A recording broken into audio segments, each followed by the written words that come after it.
Prezados irmãos e irmãs do programa Arte Espírita em Foco, hoje estamos com um texto intitulado O Amor Cobre uma Multidão de Pecados.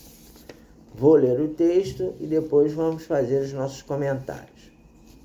Observo meu netinho recém-nascido. Ele acaba de voltar ao mundo terreno. Antes da sua vinda, carreguei durante muitos anos um espinho na consciência que tive muita dificuldade de erradicar. Sou policial militar do estado do Rio de Janeiro. Certa ocasião, meu agrupamento foi designado para desencadear uma operação no Complexo do Alemão. Nosso comandante considerava todo morador de favela bandido em potencial, e ele disse-nos no quartel, antes da nossa saída para a operação: pessoal, a nossa missão hoje é sentar o dedo no gatilho. Não ter essa conversa de direitos humanos, de ficar com peninha de bandido e de favelado. Se um morador estiver acobertando bandido, é para sentar o dedo. Tem muito morador que se passa por trabalhador, mas gosta de acoitar malandro. Dessa forma, não tenho pena. Morador que está do lado de bandido se ferra junto com ele.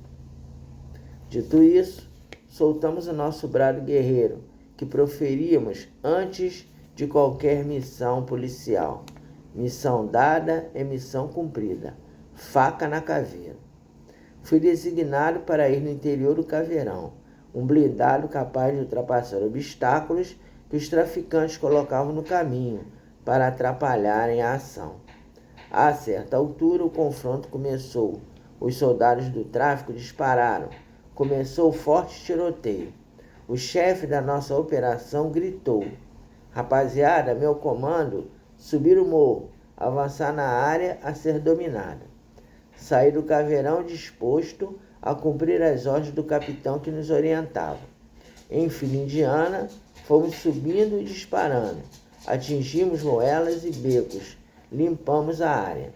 A certa altura, vimos um traficante ferido e um rapaz desarmado ao lado dele socorria o meliante. Eu estava logo atrás do capitão e ele me disse: Almeida, resolve isso aí. Eu e a rapaziada vamos continuar avançando.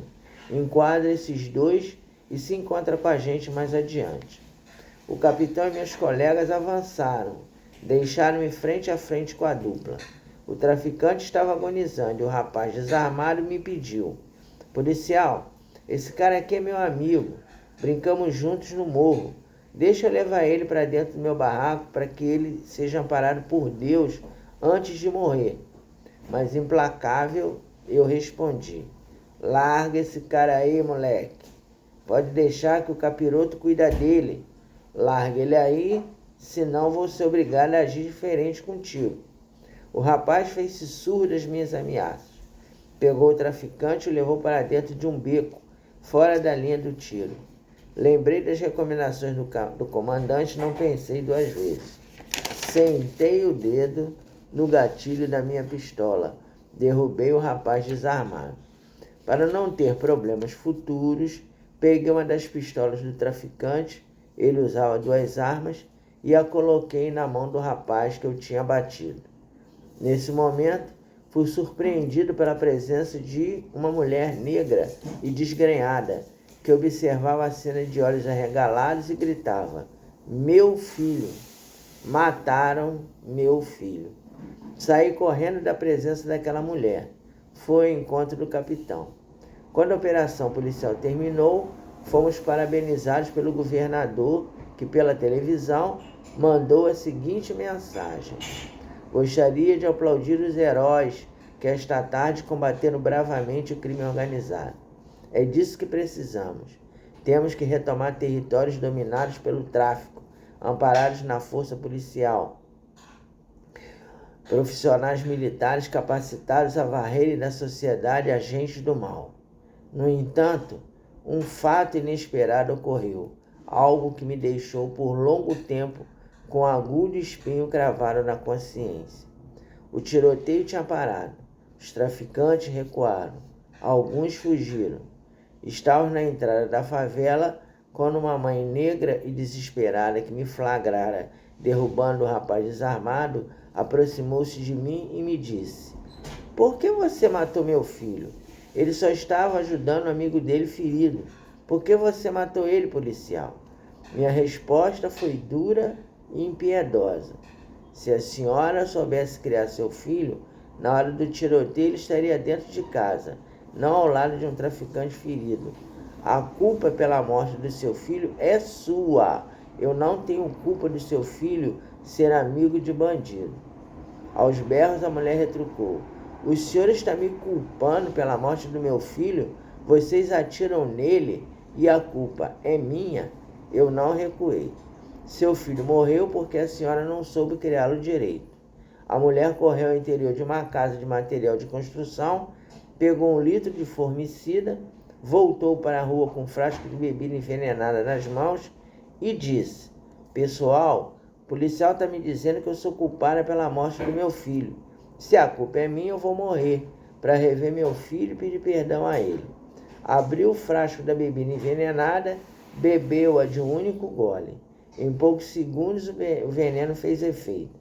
A mulher caiu no solo, vitimada por horríveis convulsões, espumando abundantemente pela boca. Assim que ela morreu, a revolta eclodiu na favela. Os moradores que presenciaram a cena trágica nos atacaram com paus e pedras, gritando: "Assassinos! Assassinos!" Amedrontado, o capitão ordenou: "Tropa, recuar, recuar." Entrei no caveirão e a partir daquele dia nunca mais tive paz. Constantemente revia a cena da mulher bebendo veneno numa golada só e morrendo na minha frente. O caso teve repercussão internacional. Grupos de direitos humanos acusaram-me gravemente. Acabei absolvido porque hábeis advogados de defesa, contratados pela polícia militar, criaram uma narrativa de legítima defesa. O rapaz abatido recebeu-me a tiros e eu revidara. Mas a minha consciência sabia que a culpa das mortes do rapaz que tentara ajudar o amigo e da mãe suicida eram minhas, exclusivamente minhas. Fiquei tão transtornado mentalmente que vi a necessidade de frequentar uma casa espírita com o intuito de livrar-me da culpa. E certo dia recebi uma mensagem psicografada recebida por um médium da casa que passei a frequentar. A psicografia dizia o seguinte: "Você receberá aquele rapaz de volta na condição de neto. Se o acolheres nos teus braços, ficarás em paz e auxiliarás o espírito da mãe desesperada, que no ato impensado cometeu suicídio. Ela precisa ter a certeza de que o filho está bem para dissolver o estado de profunda perturbação na qual se encontra."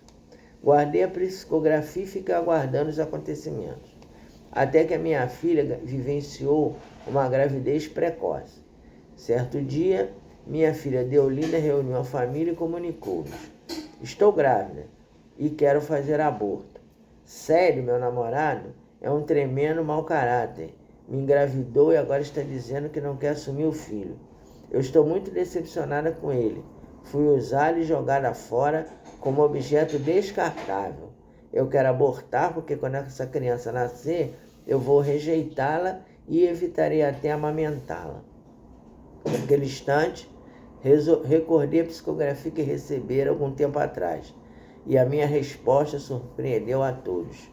"Você não vai tirar a criança não, Neola. Você vai deixar o teu filho nascer e não se preocupe, que eu cuido dele. Vou criar o meu neto como se fosse meu filho." A resposta de Deolinda foi terrível. "Eu não vou conseguir amar essa criança, papai. Eu vou rejeitar esse bebê e, ser rejeitado pela própria mãe, deixará traumas profundos no seu coração. Não perdoo o Célio ter me usado e minha revolta vai se estender ao meu filho." Li numa frase espírita que explica teu estado de espírito: "O ódio é o amor que enlouqueceu." Como você frustrou-se com o descaso de Célio, quer descontar na criança a raiva que sente do teu namorado.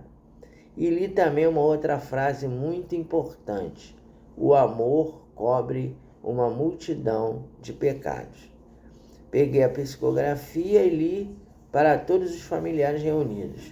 Surpresa de Olinda indagou: mas aquela morte na favela não foi legítima defesa? O cara que morreu não atirou contra você? Não foi ele quem atirou primeiro? Pela primeira vez, arquei publicamente minha culpa, assumindo a responsabilidade do duplo homicídio. Eu menti no tribunal. O rapaz estava desarmado e quando a mãe dele veio falar comigo, eu disse que ela era culpada pela morte do filho, já que não soube criá-lo direito, permitindo que ele fosse amigo de bandido. Desesperada com as minhas palavras descaridosas, a mãe bebeu formicida de uma vez só e se suicidou. Um pesado silêncio caiu sobre todos e eu concluí: naquele dia eu agi como um monstro, mas estou arrependido. Por isso chega de morte, Deolinda.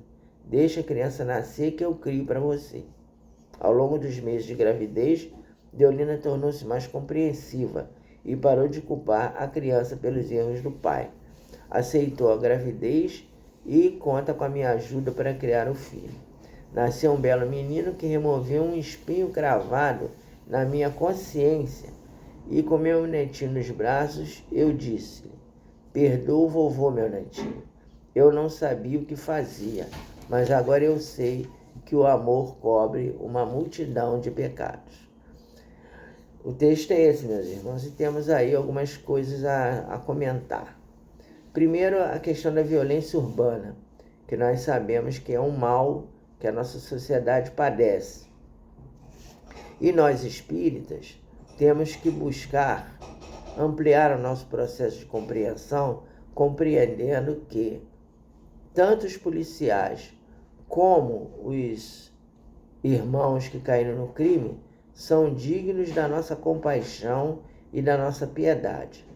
Nós não podemos estigmatizar nem uns nem outros de monstros, porque geralmente é isso que a gente faz. O senso comum, quando vê um policial cometer um ato como esse aqui que está escrito no texto, está descrito no texto, esse aí é um monstro. Ou então, quando a gente vê um rapaz que se envolveu no tráfico e comete barbaridades, também é a mesma coisa, isso aí é um monstro.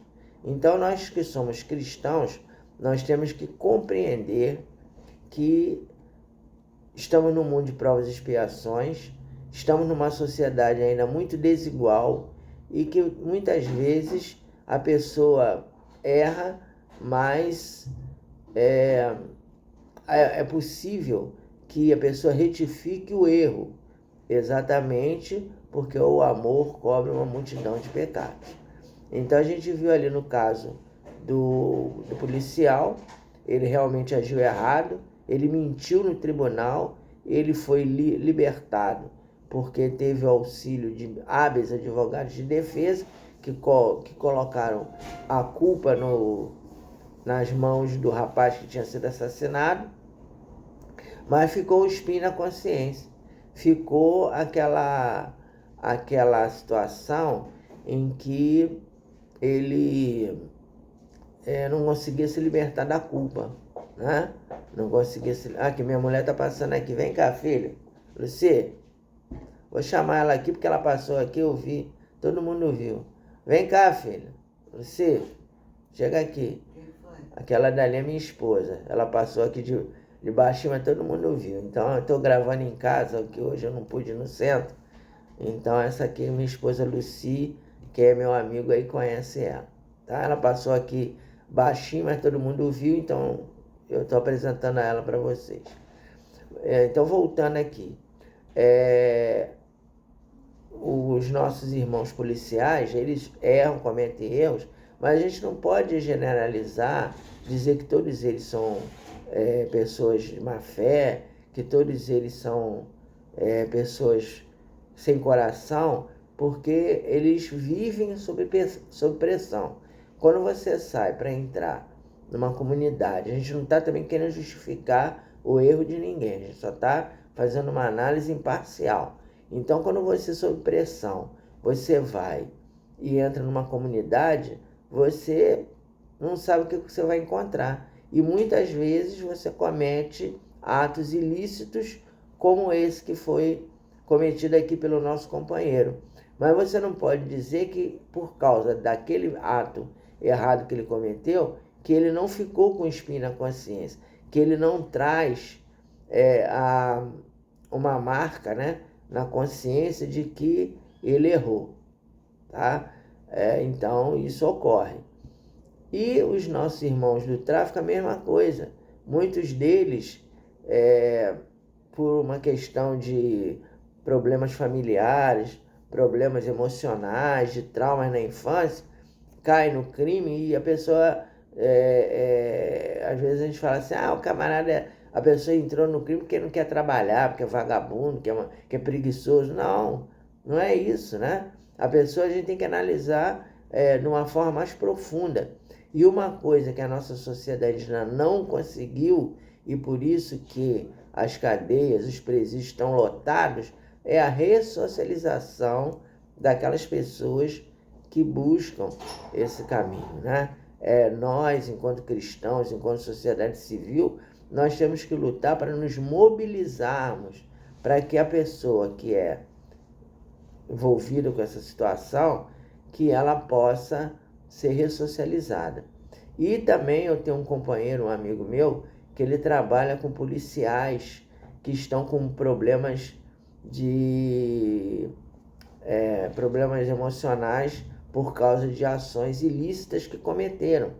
Então ele trabalha, tem muitos policiais que são afastados das ruas depois que passam por determinadas situações, de ver um companheiro dele morrer na frente dele, ou dele ser atingido por uma bala, ou ele mesmo cometer um erro, depois ele se arrepende do que fez. Foi naquele momento do desequilíbrio ali, da ação que estava sendo colocado. A gente vê que muitas vezes também o problema do comando, do comandante, que às vezes coloca o policial militar numa situação limite, né? Falando que tem que matar mesmo, tem que entrar sentando o dedo, como eles falam, né? Então tudo isso nós temos que levar em conta. E por isso que a doutrina espírita nos recomenda que o amor cobre uma multidão de pecados. Então, a nossa mensagem de hoje é que nós temos que ter compaixão de ambos os lados. Nós não podemos estar rotulando ninguém de monstro, dizendo que a pessoa é irrecuperável. E tem aí um outro detalhe, que é a reencarnação. A gente sabe que se a pessoa não conseguir fazer uma evolução espiritual numa existência, terá uma outra oportunidade para reencarnar. E aí a gente vai ler aqui para vocês uma passagem que está no capítulo 11 do Evangelho segundo o Espiritismo, que é amar o próximo como a si mesmo. Capítulo 11 e tem 8. A gente vai ler um trecho aqui para nós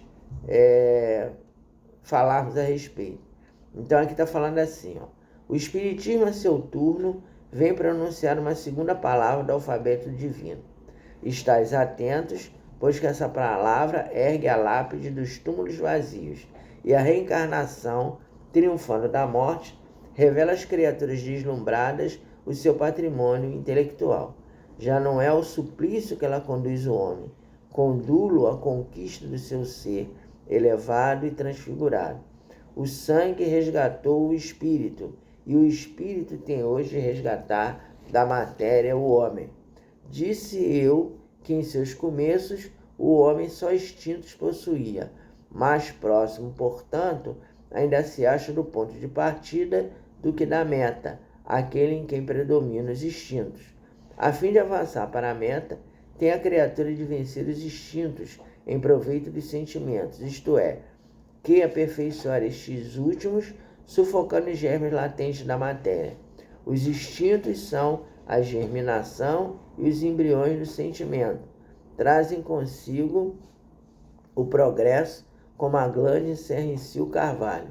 E os seres menos adiantados são os que, emergindo pouco a pouco de suas crisálidas, se conservam escravizados aos instintos.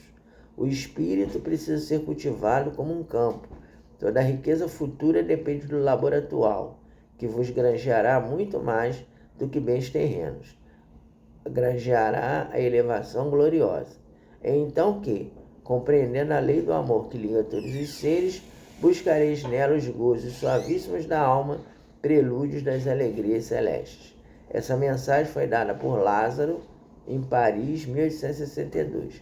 Então, concluindo aqui o nosso comentário de hoje, a gente tem que ver o seguinte: nós ainda estamos com os instintos à flor da pele. Mesmo nós que nos classificamos como cristãos, nós ainda estamos com os instintos à flor da pele. Nós temos poucos sentimentos e muitos instintos.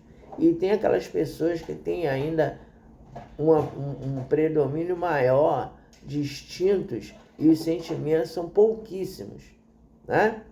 Então nós temos que ter compaixão dessas pessoas. A gente não tem que ter ódio desses indivíduos e querer que morra tanto o bandido como o traficante, como o policial, né?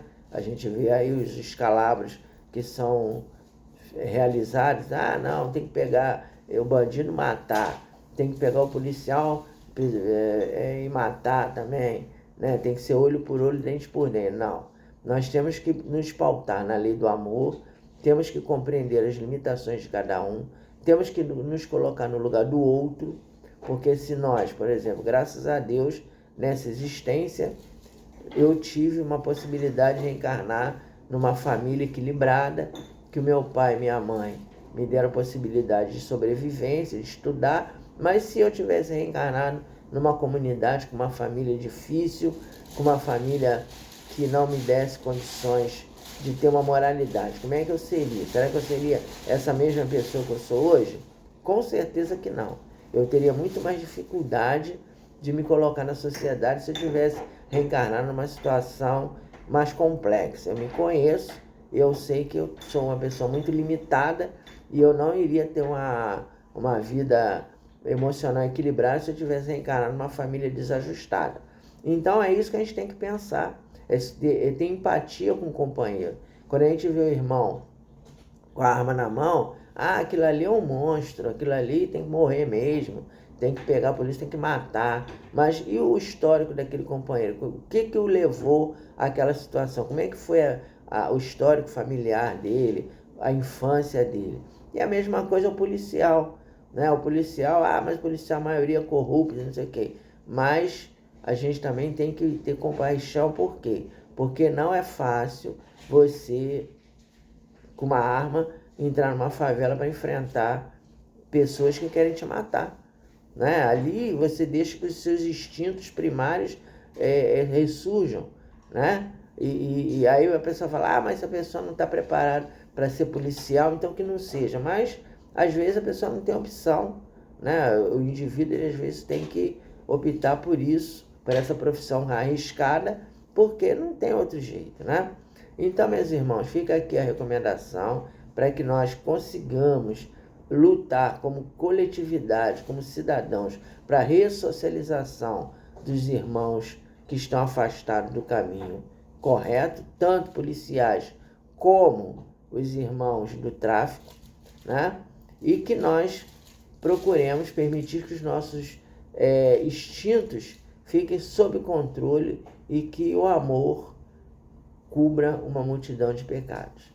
Que Jesus nos abençoe, até o próximo vídeo. E estou gravando em casa, por isso que teve aí a apresentação da minha esposa, mas o importante é o conteúdo do trabalho. Agora é o meu petzinho aí que está latindo, mas fica aí como um momento que hoje eu tive que gravar em casa. Fica com Deus, até a próxima.